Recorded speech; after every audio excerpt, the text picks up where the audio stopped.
வயிறை சுத்தம் செய்ய இந்த செய்முறையை பயன்படுத்துங்க.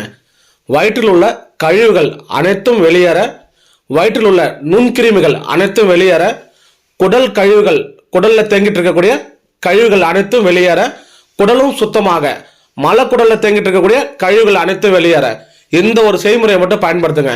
செய்முறையை சொல்ற கரெக்டாக கவனிங்க. நாய்க்கடுகு இந்த மூலிகையிலிருந்து வரக்கூடிய அந்த இலையை மட்டும் ஒரு கைப்பிடி அளவு எடுத்துக்கங்க. 300 ml தண்ணி ஊற்றி அந்த மூலிகையை ஒரு கைப்பிடி அளவு போட்டு நல்லா கொதிக்க வைங்க. கொதிக்க வச்சு அது 100 ml ஆன பிறகு அதை இறக்கிடுங்க. அதை வடிகட்டி 100 ml ஒரு பிஞ்ச் அளவு, அதாவது ஒரு சிட்டிக்கு அளவு உப்பு சேர்த்து காலையில் தூங்கி எழுந்திரிச்சோன்னே வெறும் வயிற்றுல குடிங்க. குடிச்ச 20 நிமிஷத்துல, அதிகபட்சம் 30 நிமிஷத்துல வயிறு சுத்தமாகி உங்களுக்கு வயிற்றில் இருக்கக்கூடிய அந்த கழிவுகள் எல்லாமே வெளியேற ஆரம்பிக்கும். மலக்குடல தேங்கிட்டு இருக்கக்கூடிய அந்த கழிவுகளும் வெளியேற ஆரம்பிக்கும். இதை மாசத்துக்கு ஒரு முறை பயன்படுத்துங்க.